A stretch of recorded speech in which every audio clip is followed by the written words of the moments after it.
The alarm bells echoed through the halls of Earth Defense Command as Admiral Kane Morrison rushed into the main control room. Red lights flashed across every screen and display panel while dozens of technicians worked frantically at their stations. Lieutenant Amy Sullivan looked up from her console with worry written across her face as she spotted the Admiral entering the room. Morrison walked quickly to the center of the room where a massive holographic display showed the solar system in 3 dimensions. Hundreds of red dots moved slowly but steadily toward Earth from the outer edges of the display. Each dot represented an enemy warship from the Zephyrian Imperial fleet.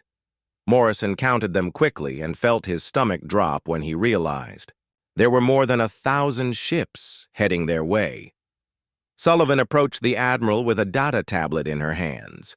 She had been tracking the enemy fleet for the past 6 hours since they first appeared on long-range sensors. The numbers were not good, and everyone in the room knew it. Earth had never faced anything like this before in all of human history.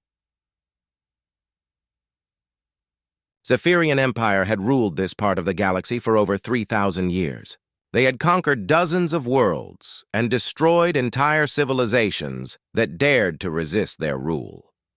Every species in known space feared their massive fleets and advanced weapons. Until now, humanity had managed to stay hidden from their attention by keeping their colonies small and avoiding major expansion into contested territories. Morrison studied the display more carefully and noticed the formation patterns the enemy was using. The Zephyrian ships moved in perfect geometric arrangements that showed centuries of military discipline and experience. Their largest vessels were positioned in the center of the formation, while smaller escort ships formed protective screens around them. It was textbook Imperial fleet doctrine, and it had never failed them before. Captain Jake Peters entered the control room and walked directly to Morrison. Peters commanded the UES Defiance, which was currently the flagship of Earth's entire defensive fleet. He had served under Morrison for 15 years and had never seen the Admiral look so concerned about anything. The situation must be worse than anyone had imagined if Morrison was showing worry. Peters handed Morrison another data tablet with updated information about Earth's defensive capabilities. The numbers were depressing when compared to what was coming toward them. Earth could field exactly 37 warships of various sizes and classes. Most of them were patrol vessels or light cruisers that had been designed for fighting pirates and smugglers rather than Imperial battle fleets. The largest ship in Earth's fleet was the UES Defiance itself, which was classified as a heavy dreadnought. Even so, it was barely half the size of a standard Zephyrian battlecruiser, according to intelligence reports. The aliens had ships in their fleet that were larger than some human space stations. Their technology was also several centuries ahead of anything humanity had developed. Morrison walked around the holographic display while studying the enemy formation from different angles. He was looking for any weakness or vulnerability that could be exploited, but the Zephyrians had arranged their ships perfectly. There were no gaps in their defensive screens and no obvious targets that could be isolated and destroyed. They were professionals who had done this many times before. Sullivan checked her instruments again and provided an updated report to the Admiral. The enemy fleet was maintaining a steady speed of 0.7 light speed as they approached the inner solar system. At their current rate of travel, they would reach Earth orbit in exactly 14 hours. That gave the human defenders less than a day to prepare for the largest battle in their species' history. Peters asked Morrison what orders should be sent to the fleet commanders. All 37 ships were already at battle stations and waiting for instructions. Their crews were brave and well-trained, but everyone knew they were facing impossible odds. The Zephyrians had sent what they probably considered a small punishment force to deal with humanity. They had no idea that this would be the most important battle ever fought. Morrison finally spoke after several minutes of silence. His voice was calm and steady despite the desperate situation they faced. He told Peters to signal all ships to maintain radio silence until further orders. He also reminded everyone that timing would be absolutely critical for what was about to happen. The plan they had developed would only work if every ship followed orders exactly. The Admiral then walked to a secure communication terminal and entered a long series of access codes. He was accessing files that had been classified at the highest levels of government for the past 20 years. Very few people knew about the secret project that had been under development during that time. Even fewer people knew that it was finally ready for testing under actual combat conditions. Morrison looked around the control room at all the worried faces of his staff and crew. These people had families and friends on Earth who were depending on them to somehow find a way to win this battle. The weight of that responsibility was enormous, but Morrison had been preparing for this moment his entire military career. Everything that happened next would determine whether humanity survived or joined the long list of species that had been conquered by the Zephyrian Empire. The alarm bells echoed through the halls of Earth Defense Command as Admiral Kane Morrison rushed into the main control room.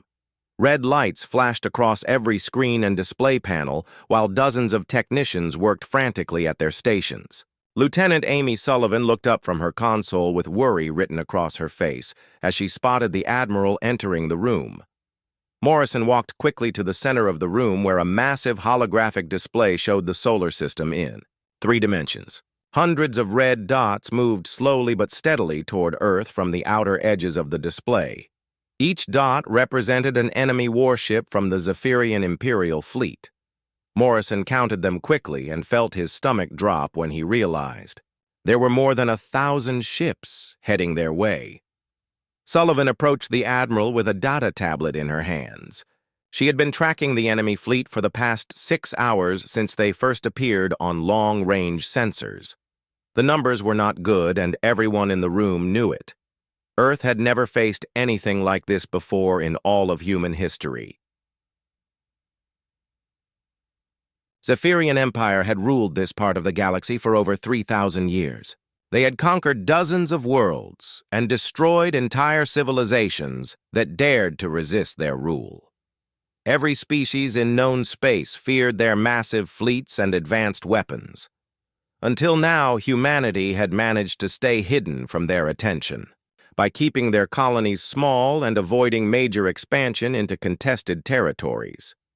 Morrison studied the display more carefully and noticed the formation patterns the enemy was using. The Zephyrian ships moved in perfect geometric arrangements that showed centuries of military discipline and experience. Their largest vessels were positioned in the center of the formation, while smaller escort ships formed protective screens around them. It was textbook Imperial fleet doctrine, and it had never failed them before. Captain Jake Peters entered the control room and walked directly to Morrison. Peters commanded the UES Defiance, which was currently the flagship of Earth's entire defensive fleet. He had served under Morrison for 15 years and had never seen the Admiral look so concerned about anything. The situation must be worse than anyone had imagined if Morrison was showing worry. Peters handed Morrison another data tablet with updated information about Earth's defensive capabilities. The numbers were depressing when compared to what was coming toward them. Earth could field exactly 37 warships of various sizes and classes. Most of them were patrol vessels or light cruisers that had been designed for fighting pirates and smugglers rather than Imperial battle fleets. The largest ship in Earth's fleet was the UES Defiance itself, which was classified as a heavy dreadnought. Even so, it was barely half the size of a standard Zephyrian battlecruiser, according to intelligence reports. The aliens had ships in their fleet that were larger than some human space stations. Their technology was also several centuries ahead of anything humanity had developed.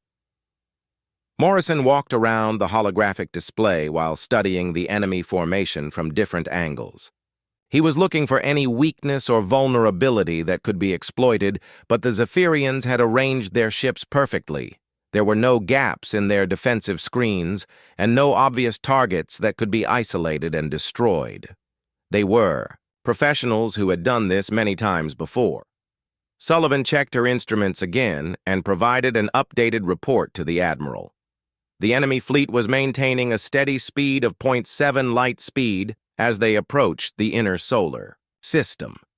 At their current rate of travel, they would reach Earth orbit in exactly 14 hours. That gave the human defenders less than a day to prepare for the largest battle in their species' history. Peters asked Morrison what orders should be sent to the fleet commanders.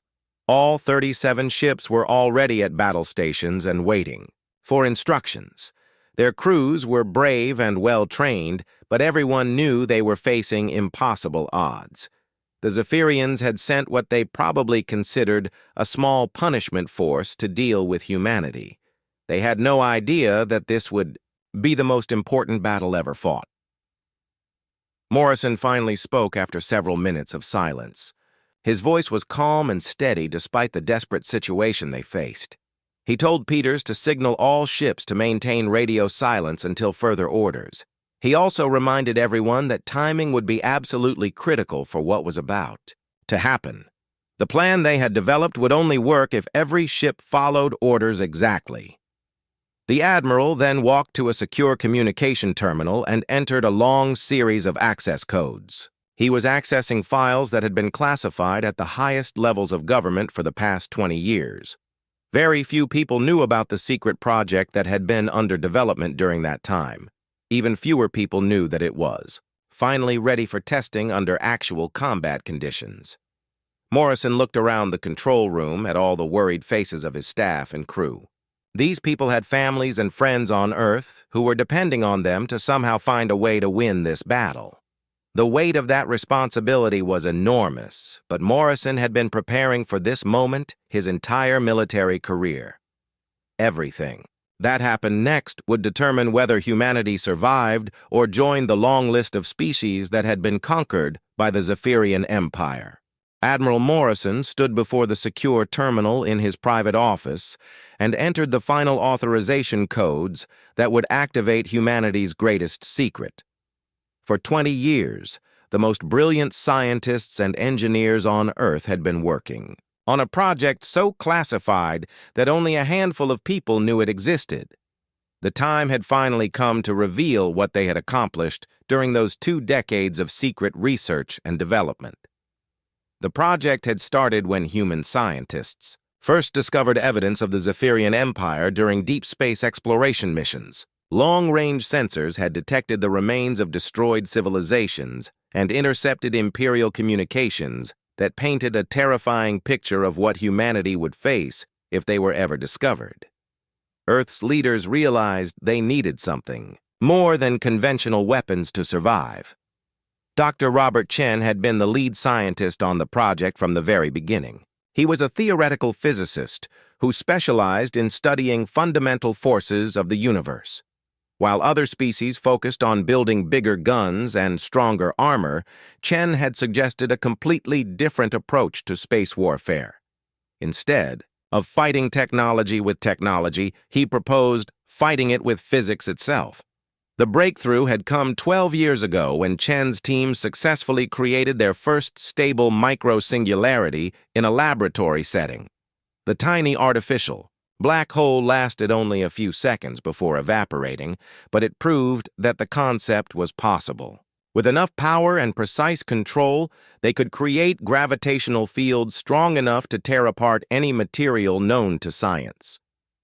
Morrison accessed the classified files that contained technical specifications for the gravitational weapons that had been secretly installed on every ship in Earth's fleet.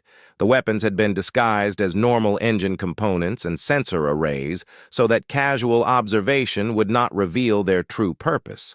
Even most of the ship crews did not know what they were really carrying.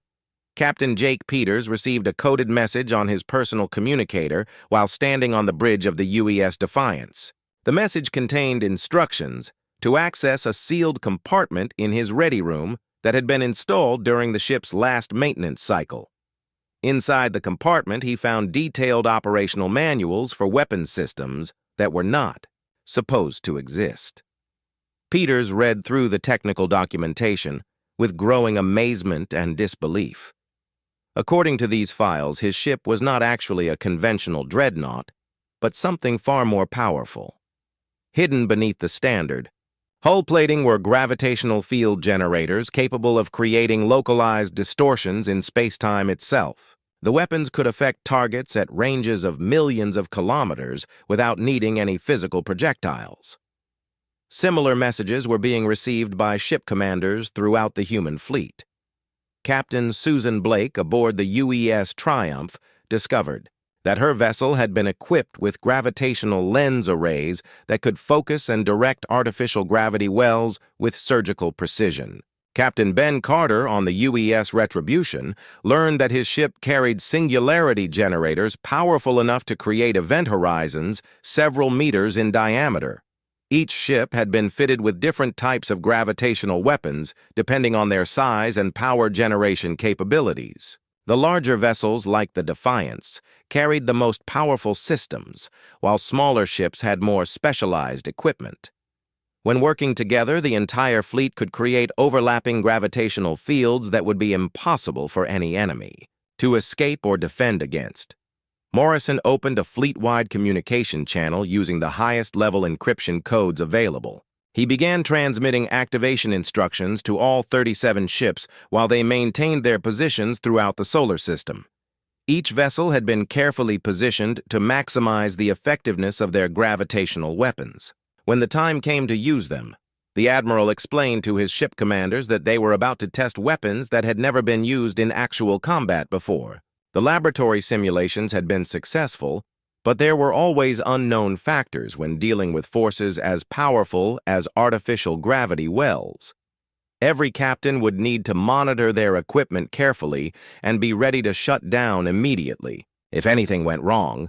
Lieutenant Amy Sullivan monitored communications from the fleet while the ships began powering up their hidden weapon systems. Energy readings across the entire human formation started climbing to levels that should have been impossible for vessels of their apparent size and design. The gravitational generators required enormous amounts of power to create stable singularities.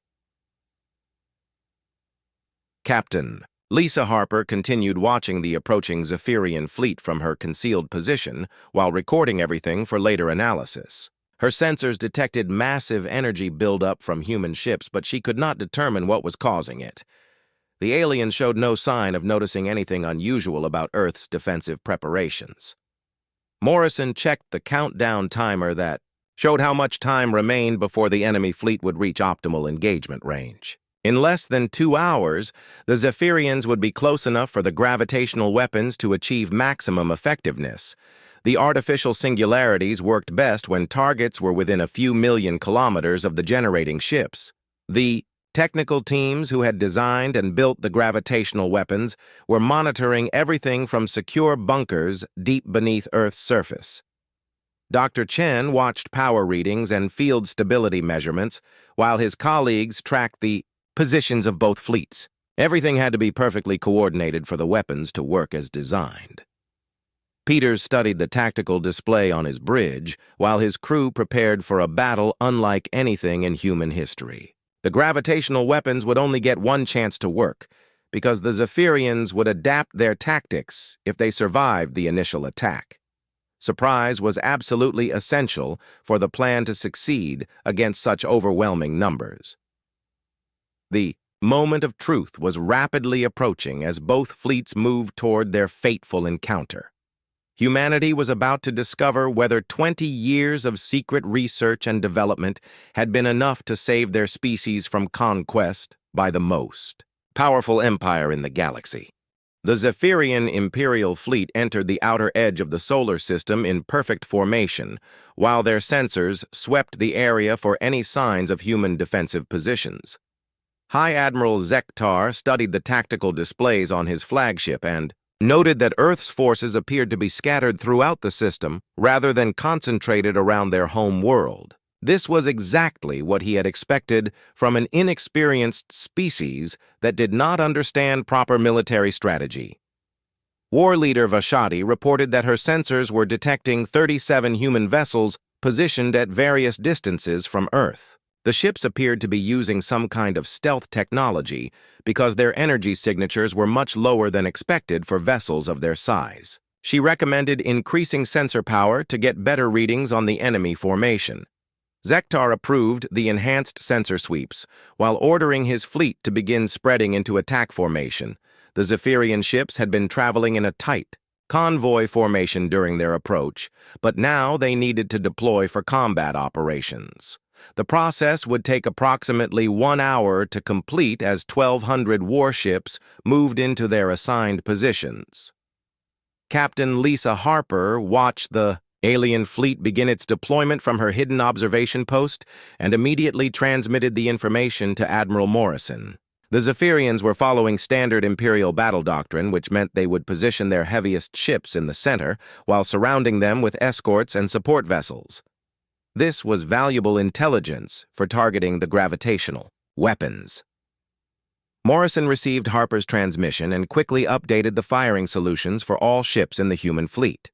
The gravitational weapons worked by creating artificial singularities that would affect everything within their area of influence. By targeting the center of the Zephyrian formation, they could maximize the number of enemy ships caught in the gravitational fields. The countdown timer in Earth Defense Command showed less than 30 minutes remaining before the optimal moment to activate the gravitational weapons. Morrison opened a secure channel to all ship commanders and began transmitting the final attack coordinates. Each vessel would need to aim their weapons at precise points in space to create overlapping fields of gravitational distortion. Captain Jake Peters confirmed receipt of his targeting data while watching his crew make final preparations for the attack. The gravitational field generators hidden throughout his ship were drawing enormous amounts of power from the main reactor. Engineering teams monitored the systems carefully to prevent any overloads that could damage the equipment or endanger the crew. On the bridge of the UES Triumph, Captain Susan Blake studied her weapon status displays and noted that all gravitational lens arrays were properly aligned and ready for activation. Her ship would be responsible for creating focusing fields that would direct the gravitational distortions toward specific targets in the enemy formation. The timing had to be perfect for the weapons to achieve maximum effectiveness. The Zephyrian sensor operators began reporting strange energy readings from the human ships, but their equipment could not identify what was causing the unusual signatures. The readings did not match any known weapon systems in the Imperial database. Vashti ordered additional scans to determine if the humans were preparing some kind of surprise attack. Morrison watched the enemy fleet continue its deployment while waiting for the optimal moment to begin the attack. The gravitational weapons would only be effective if the Zephyrians were caught completely off guard. Once the aliens realized what was happening, they might be able to scatter their formation and reduce the damage from the artificial singularities. Dr. Robert Chen monitored the weapon systems from his underground command center while his team tracked gravitational field stability across the entire human fleet. The micro-singularities required precise control to prevent them from becoming unstable and causing damage to friendly ships. Everything had been tested extensively in simulations, but this would be the first time the weapons were used in actual combat. Lieutenant Amy Sullivan provided updates on enemy positions as the Zephyrian fleet continued spreading across millions of kilometers of space. The aliens were moving slowly and methodically, which gave the human forces more time to prepare their attack. The gravitational weapons needed several minutes to reach full power once the activation sequence began. High Admiral Zektar was becoming impatient with the deployment process and ordered his ships to increase speed. He wanted to reach Earth's orbital defenses quickly so they could begin the bombardment of human positions. The sooner this minor rebellion was crushed, the sooner he could return to more important duties in the Imperial core worlds. Captain Ben Carter aboard the UES Retribution completed his final system checks and reported ready status to Admiral Morrison. His ship carried some of the most powerful singularity generators in the fleet and would be responsible for creating the largest gravitational distortions. The artificial black holes his vessel could produce were capable of tearing apart ships many times larger than anything in the human fleet. The moment Morrison had been waiting for finally arrived as the Zephyrian fleet reached the predetermined coordinates for the gravitational weapon attack. Every human ship was in position, and all weapon systems were charged and ready. The next 60 seconds would determine whether humanity survived as a free species or became another conquered territory of the Zephyrian Empire. Morrison activated the fleet communication system and spoke the words that would change the course of galactic history.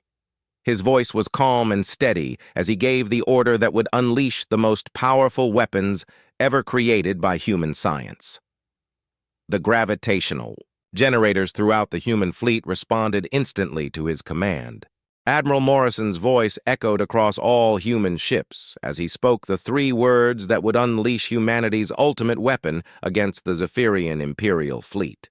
Every captain and crew member had been waiting for this moment while knowing that the next minute would determine the fate of their entire species. The gravitational field generators throughout the fleet responded instantly to the activation command. Captain Jake Peters watched his instrument panels as the hidden weapons systems aboard the UES Defiance came to full power for the first time in actual combat. Energy readings climbed to levels that should have been impossible for a ship of this apparent size and design. The gravitational field generators created localized distortions in space-time itself that could be directed at targets millions of kilometers away. 37 human ships positioned throughout the solar system activated their gravitational weapons simultaneously while targeting specific coordinates in the Zephyrian fleet formation. The artificial singularities began forming in the empty space around the enemy vessels as micro-black holes appeared where none had existed moments before. Each singularity was carefully controlled to prevent it from growing beyond predetermined parameters. High Admiral Zektar was standing in the command chamber of his flagship when the gravitational distortions first appeared around his fleet. The initial effect was subtle as space itself began bending in ways that Zephyrian sensors had never detected before. Warning alarms started sounding throughout the stellar dominion as the ship's systems tried to compensate for forces they could not understand.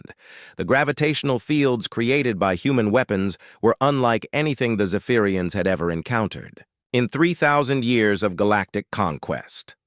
Their quantum crystalline armor and plasma phase shields had been designed to protect against energy weapons and kinetic projectiles. No one had ever considered the possibility of defending against gravity itself, since it was supposed to be impossible to weaponize fundamental forces. Captain Susan Blake aboard the UES Triumph monitored her gravitational lens arrays as they focused and directed the artificial gravity wells toward their assigned targets. Her ship was responsible for concentrating the gravitational distortions to achieve maximum effectiveness against enemy vessels. The focusing systems allowed precise control over which ships would be affected by the artificial singularities. War Leader Vashati screamed warnings to her commander as she watched the tactical displays show impossible readings from the space around their fleet. Gravitational fields were appearing and intensifying with each passing second, while Zephyrian ships began experiencing structural stress from forces pulling at them from multiple directions. The aliens had no defense against weapons that manipulated the fundamental structure of reality. Lieutenant Amy Sullivan counted down the seconds as the gravitational attack reached full intensity throughout the enemy formation. Human sensors tracked the effects of artificial singularities on Zephyrian vessels while monitoring the stability of the weapon systems. The micro-black holes were performing exactly as designed while tearing apart ships that had been considered invincible by every other species. The proud warships of the Zephyrian Imperial fleet began stretching and deforming as tidal forces pulled at their hulls from different directions simultaneously. Quantum crystalline armor that could withstand direct hits from antimatter weapons cracked and shattered under gravitational stress. Plasma phase shields flickered and failed as the generators were torn from their mounting points by invisible forces. Captain Ben Carter watched through the viewports of the UES Retribution as space itself seemed to twist around the enemy fleet. The largest Zephyrian battleships were being pulled apart like toys in the hands of invisible giants. Ships that measured kilometers in length stretched until their structural integrity failed completely, and they broke into multiple pieces. Dr. Robert Chen monitored the gravitational weapon performance from his underground command center, while watching power readings and field stability measurements from all 37 human ships. The artificial singularities were remaining stable and under control, while producing exactly the effects that had been predicted by computer simulations. 20 years of secret research and development were proving successful beyond his most optimistic projections. High Admiral Zektar had just enough time to understand what was happening to his fleet before the stellar Dominion itself began experiencing catastrophic structural failure. The massive flagship that had served as the symbol of Zephyrian power was being twisted apart by forces that his species could not comprehend. Bulkheads collapsed and hull plates separated as gravity wells pulled the ship in multiple directions. The Zephyrian communications networks became chaotic as ship commanders tried to report what was happening to their vessels. Many ships lost communication capability entirely as their equipment was destroyed by gravitational stress. Those that could still transmit sent increasingly desperate messages about impossible attacks that defied all known laws of physics and warfare. Captain Lisa Harper recorded everything from her concealed observation position while maintaining strict communication silence. Her sensors captured detailed information about the effectiveness of gravitational weapons against Zephyrian technology. The data would be invaluable for future encounters with other species that might threaten human space. Morrison watched the tactical displays as red icons representing enemy ships began disappearing from the holographic projection. The gravitational weapons were systematically destroying the largest fleet ever assembled by the Zephyrian Empire in less time than it took most battles to properly begin. 1,200 warships were being reduced to scattered debris in a matter of seconds. The artificial singularities continued their devastating work as they pulled apart vessels that had conquered dozens of civilizations across thousands of years. No amount of technological advancement could protect against weapons that used the fundamental forces of the universe itself. The Zephyrians had finally encountered something more powerful than their Imperial might. Lieutenant Amy Sullivan's voice cut through the silence in Earth Defense Command as she announced the completion of the 60-second gravitational weapon attack. Every enemy contact on the tactical display had changed from a red hostile icon to gray debris markers scattered across millions of kilometers of space. The entire Zephyrian Imperial fleet had been completely destroyed without a single human casualty or even minor damage to any Earth vessel. Admiral Morrison stared at the tactical display in amazement while trying to process what had just happened. 1,200 of the most advanced warships in the galaxy had been reduced to twisted metal and scattered components in less time than it took most space battles to properly begin.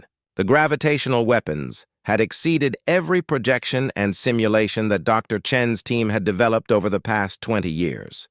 Captain Jake Peters opened communication channels with other ships in the human fleet to confirm the complete destruction of enemy forces. Ship after ship reported the same results as their sensors swept the battle area. No Zephyrian vessels remained intact, and no life signs were being detected anywhere in the debris field. The Imperial fleet that had terrorized civilizations for centuries had been eliminated in its entirety. The gravitational field generators throughout the human fleet began powering down as the artificial singularities were allowed to evaporate according to their programmed parameters. Dr. Robert Chen monitored the shutdown sequence from his underground command center while ensuring that all micro-black holes dissipated safely without causing any damage to friendly forces or nearby space. High Admiral Zektar had died along with his entire crew when the stellar Dominion was torn apart by competing gravitational fields that pulled the massive flagship in multiple directions simultaneously. The proud warship that had served as the symbol of Zephyrian military might was now nothing more than debris drifting through space alongside the remains of every other vessel in the Imperial fleet. Captain Susan Blake reported that her gravitational lens arrays had performed flawlessly during the attack, while maintaining perfect focus and control throughout the entire engagement. The UES Triumph had been responsible for directing some of the most powerful artificial singularities, and every system had operated within acceptable parameters. The weapons had proven to be both devastatingly effective and completely reliable. Morrison activated the emergency communication system that would connect him directly with Earth's political leadership. President Helen Douglas needed to be informed immediately about the results of the battle and the implications for humanity's future in the galaxy. The successful test of gravitational weapons would change everything about how Earth related to other spacefaring civilizations. Captain Ben Carter studied the debris field through the viewports of the UES Retribution while marveling at the destructive power that had been unleashed by human science. Ships that had been larger than most space stations were now scattered in pieces across vast distances. The Zephyrian Empire had sent what they considered a modest punishment force, but it had been the largest military formation ever assembled by their civilization. The communication networks throughout human space began carrying news of the victory as word spread from Earth Defense Command to colonies and outposts across dozens of star systems. Humanity had faced its greatest challenge and emerged victorious through superior science and engineering rather than numerical superiority or conventional military technology. Lieutenant Sullivan began coordinating recovery operations to gather intelligence from the wreckage of enemy vessels. Human science teams would need to study Zephyrian technology carefully to understand their capabilities and prepare for possible future encounters with the Empire. The debris field contained thousands of years' worth of advanced research and development that could benefit humanity. Captain Lisa Harper finally broke communication silence and transmitted her detailed sensor recordings to Admiral Morrison. Her data included complete information about Zephyrian fleet compositions, tactics, and technology that would be invaluable for future planning. The intelligence gathered during the battle would help Earth prepare for whatever response the Empire might attempt. Dr. Chen contacted Morrison directly to report that all gravitational weapon systems had performed exactly as designed without any unexpected complications or side effects. The artificial singularities had remained stable throughout the attack and dissipated cleanly when the engagement ended. The weapons were ready for immediate use again if additional threats appeared. Morrison realized that humanity had just demonstrated a level of technological capability that would shock every spacefaring civilization in the galaxy. The Zephyrian Empire had been considered invincible by most species, but they had been completely destroyed by weapons that manipulated fundamental forces. Other civilizations would need to reassess their understanding of human capabilities. Tactical implications of gravitational weapons were staggering when Morrison considered their potential applications. Any enemy fleet, regardless of size or technological advancement, would be vulnerable to artificial singularities that could tear apart the strongest materials known to science.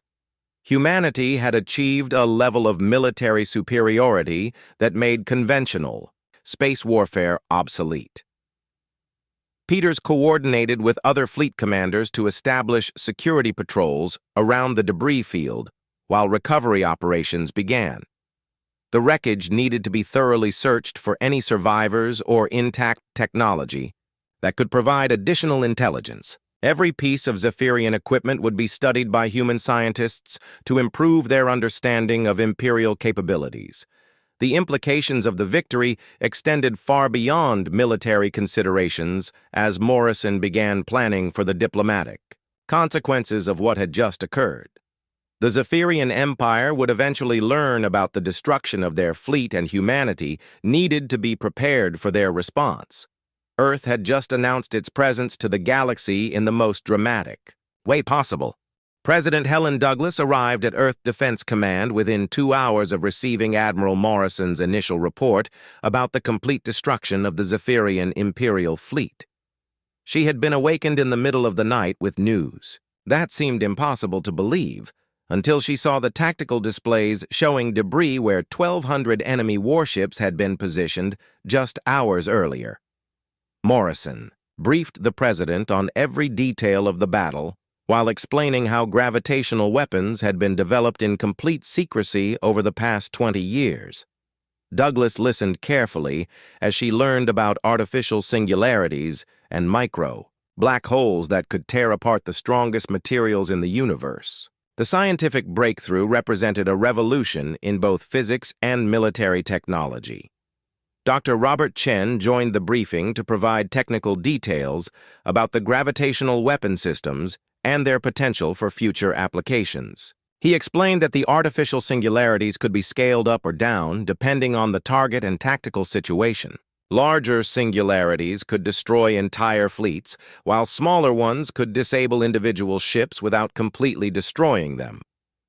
Douglas asked about the long-term implications of revealing such advanced technology to other civilizations in the galaxy. Chen estimated that it would take most species several centuries to develop similar weapons even if they had complete technical specifications. Humanity had achieved a technological advantage that would last for many generations if properly protected. Captain Lisa Harper transmitted her complete sensor recordings to Earth Defense Command, where intelligence analysts began studying every detail of Zephyrian fleet composition and tactics. The data revealed that the Empire used standardized ship designs and formations that had remained unchanged for hundreds of years. Their military doctrine was based on overwhelming firepower rather than tactical innovation. Morrison explained to President Douglas that the Zephyrian Empire would eventually learn about the destruction of their fleet when it failed to report back to Imperial headquarters. The Empire's communication networks used faster-than-light transmissions that could cross vast distances in a matter of months. Earth had approximately 6 months to prepare for whatever response the aliens might attempt. The president asked about the possibility of diplomatic contact with the Zephyrian Empire to negotiate a peaceful resolution to the conflict. Morrison and Chen both doubted that such negotiations would be successful since the Empire had never accepted anything less than complete surrender from species they encountered. Diplomacy was not considered a viable option given Imperial history and culture. Douglas authorized the immediate expansion of gravitational weapon production to equip additional ships and defensive installations throughout human space. The victory against the Imperial fleet had proven the effectiveness of the technology, but Earth needed more weapons to defend against larger enemy forces. Dr. Chen estimated that his teams could build 50 new weapon systems within 6 months. Captain Jake Peters coordinated the recovery operations in the debris field, while search teams looked for any intact technology or surviving crew members from the destroyed Zephyrian ships. The wreckage was scattered across such vast distances that it would take weeks to examine everything thoroughly. Human scientists were particularly interested in studying alien computer systems and databases. The news of humanity's victory began spreading to colonies and outposts throughout human space as communication networks carried reports of the battle. Citizens who had been preparing for invasion and conquest were amazed to learn that Earth's forces had completely destroyed the enemy fleet without suffering any casualties. The gravitational weapons were being hailed as the greatest scientific achievement in human history. Lieutenant Amy Sullivan coordinated with intelligence agencies to analyze intercepted Zephyrian communications from before the battle. The transmissions revealed that the Empire had seriously underestimated human capabilities and considered Earth to be a minor threat that could be easily conquered. Imperial commanders had expected the campaign to last less than a day. President Douglas convened an emergency session of the Global Security Council to discuss the implications of the victory and plan for future encounters with hostile alien civilizations. The successful defense of Earth had demonstrated that humanity could defend itself against superior numbers and technology through scientific innovation and careful planning. Morrison recommended establishing a new military command structure specifically designed to coordinate gravitational weapon systems across multiple star systems. The weapons required precise timing and coordination to achieve maximum effectiveness against large enemy formations. Human forces needed better organization to fully utilize their technological advantages. Dr. Chen proposed expanding the research program to develop even more advanced applications of gravitational manipulation technology. Artificial singularities could potentially be used for faster-than-light travel and communication, in addition to their military applications. The scientific breakthrough opened possibilities that had never been considered before. The debris field from the destroyed Zephyrian fleet would provide human scientists with access to thousands of years' worth of alien technological development. Every ship in the Imperial formation had contained advanced computer systems and databases that could reveal valuable information about other civilizations and threats in the galaxy. Captain Susan Blake reported that her ship's gravitational lens arrays had recorded detailed information about how the artificial singularities affected different types of alien materials and energy shields. The data would help improve weapon effectiveness against future enemies who might have different defensive technologies. Morrison realized that humanity had crossed a threshold that would change their relationship with every other species in the galaxy. The Zephyrian Empire had been considered invincible by most civilizations, but humans had proven that even the mightiest military forces could be defeated by superior science and engineering. 6 months after the destruction of the Zephyrian Imperial fleet, the first reports of the disaster finally reached the Empire's core worlds through their faster-than-light communication networks. The Imperial Council received fragmentary transmissions from automated monitoring stations that had recorded the final moments of High Admiral Zektar's fleet before all contact was lost. The initial reports seemed so impossible that the Imperial Council dismissed them as equipment malfunctions or enemy propaganda. No civilization in the galaxy possessed weapons capable of destroying 1,200 Zephyrian warships in less than a minute. The Empire had conquered dozens of species and never encountered anything that could seriously threaten their technological superiority. Emperor Thakvar himself reviewed the sensor data and communication logs while trying to understand what had happened to his supposedly invincible fleet. The recordings showed massive gravitational distortions appearing around Imperial ships, followed by complete structural collapse and total destruction. The physics involved seemed to violate everything the Zephyrians understood about the universe. Admiral Morrison stood in Earth Defense Command while monitoring long-range sensors that tracked Zephyrian activity in nearby star systems. Intelligence reports indicated that the Empire was withdrawing forces from frontier regions and concentrating them around their most important worlds. The aliens appeared to be adopting a defensive posture for the first time in their recorded history. Dr. Robert Chen had spent the past 6 months expanding production of gravitational weapons while developing even more advanced applications of the technology. Human ships throughout the galaxy were now equipped with artificial singularity generators that could create controlled micro-black holes at ranges of millions of kilometers. Earth's defensive capabilities had increased dramatically since the original battle. President Helen Douglas received diplomatic communications from dozens of alien civilizations that had previously avoided contact with humanity. Species that had been conquered or threatened by the Zephyrian Empire were now eager to establish relationships with the civilization that had defeated the supposedly invincible Imperial fleet. Earth was becoming a major power in galactic politics. Captain Lisa Harper commanded a new class of scout ships equipped with advanced gravitational sensors that could detect enemy fleets at unprecedented distances. Her vessels patrolled the borders of human space while gathering intelligence about alien military movements and technological developments. The information was crucial for maintaining humanity's strategic advantages. The Zephyrian Empire began a massive military research program aimed at understanding and countering gravitational weapons. Their greatest scientists worked desperately to develop defenses against artificial singularities while trying to duplicate human technology. Progress was slow because the aliens lacked fundamental knowledge about manipulating gravity fields.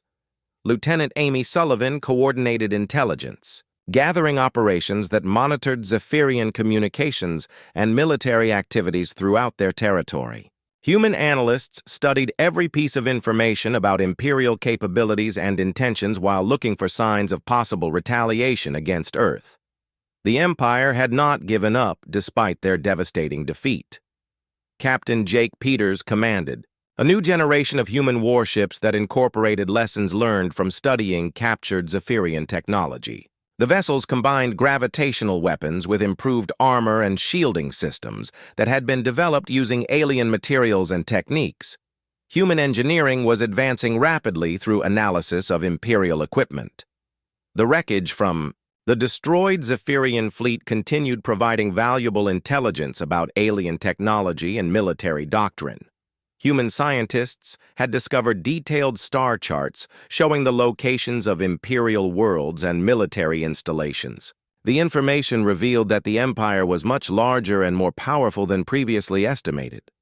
Morrison realized that humanity had fundamentally changed the balance of power in the galaxy by demonstrating that technological superiority could overcome numerical advantages. Other civilizations were beginning to challenge Zephyrian authority in regions where the Empire had previously maintained unchallenged control. The Imperial defeat had encouraged resistance movements throughout their territory. Dr. Chen proposed using gravitational manipulation technology for peaceful purposes, including faster-than-light travel and massive construction projects. Artificial singularities could theoretically be used to fold space and create shortcuts between distant star systems. The same technology that had destroyed an enemy fleet could revolutionize human expansion across the galaxy. Captain Susan Blake led exploration missions into previously unexplored regions of space while searching for new worlds suitable for human colonization. Her ships were equipped with gravitational weapons that could defend against any hostile forces they might encounter. Humanity was no longer limited to hiding from superior alien civilizations. The Zephyrian Empire began reaching out to other powerful species in an attempt to form alliances against the growing human threat. Imperial diplomats warned that humanity possessed weapons capable of destroying any civilization in the galaxy. Some alien governments began developing their own programs to counter gravitational technology. President Douglas announced plans for a major expansion of human space that would establish colonies and outposts across hundreds of star systems. The victory against the Zephyrian fleet had proven that Earth could defend its interests against any threat. Humanity was ready to take its place among the major powers of the galaxy. Morrison studied reports from human agents operating deep within alien territory while planning for possible future conflicts with hostile civilizations. The gravitational weapons had given humanity a decisive advantage, but other species were working to develop countermeasures. Earth needed to maintain its technological superiority through continued research and development. The destruction of the Zephyrian Imperial fleet had marked the beginning of a new era in galactic history where humanity would play an increasingly important role in shaping the future of countless civilizations across the stars.